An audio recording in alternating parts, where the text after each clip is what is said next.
Une guerre commerciale, ça peut avoir plusieurs significations. Déjà, ça peut concerner les entreprises qui, dans la compétition qu'elles se mènent, se livrent aussi à des combats, entre guillemets, qui sont très éloignés de la compétition sur le marché et qui consistent à se faire une guerre des prix, à essayer d'aller pénaliser l'autre de diverses manières. Alors, c'est extrêmement réglementé. La guerre des prix, par exemple, c'est quelque chose qui est totalement interdit aujourd'hui par la loi dans la plupart des pays développés, aux États-Unis d'abord, mais en France et en Europe également. Et c'est contrôlé à deux, ou c'est interdit d'abord la guerre des prix en tant que telle, et ça se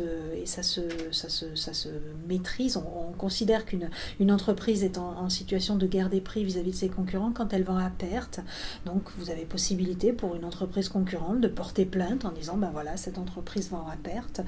parce qu'elle essaye de me livrer une guerre commerciale. L'enjeu, il est très clair, c'est de vendre à perte pendant un certain nombre de mois pour conduire les autres entreprises à la ruine, à la faillite, et donc pour récupérer ensuite les parts de marché. Et la deuxième façon dont c'est contrôlé et réglementé, c'est sur les politiques antitrust, c'est-à-dire qu'à un moment donné, l'entreprise deviendrait en situation de monopole sur son marché, et ça, c'est totalement impossible et totalement interdit. Et puis après, la guerre commerciale à laquelle on assiste plus ces derniers mois ou ces dernières années, c'est la guerre entre les États. Alors par le passé, dans des situations où le libre-échange n'était pas bien établi dans les pays, la guerre commerciale, elle intervenait en veille de conflit pour asphyxier économiquement parlant l'ennemi potentiel, donc via des boycotts, des embargos divers et variés. On arrêtait ou on empêchait toute exportation, importation du pays ennemi, encore une fois, pour l'affaiblir dans un contexte de guerre qui se préparait. Aujourd'hui, on est dans une situation où depuis la fin de la Seconde Guerre mondiale, les économies se sont largement ouvertes au commerce international, échangent largement, et donc la guerre commerciale consiste à une guerre des politiques commerciales, donc un pays qui imposerait des mesures protectionnistes en rétorsion, le pays qui en subit les conséquences impose quant à lui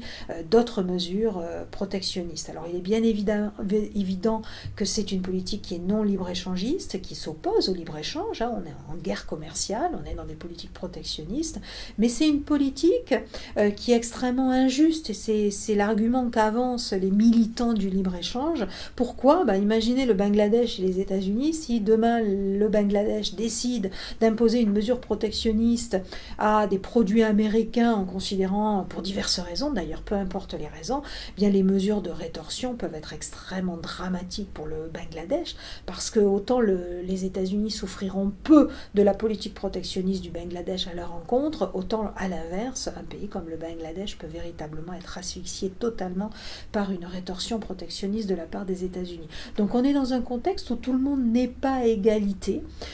et dans ce contexte-là, les États-Unis, qui sont à l'initiative d'un certain nombre d'annonces en matière protectionniste, savent bien qu'ils sont en position de force, d'abord parce qu'ils sont le cœur du système de mondialisation,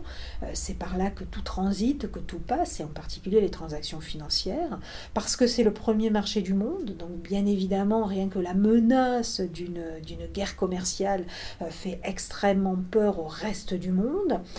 et qu'il n'y a aucune rétorsion qui véritablement pourrait pénaliser les États-Unis à la hauteur des effets pervers que pourrait avoir une mesure protectionniste américaine. Donc ça, c'est extrêmement important.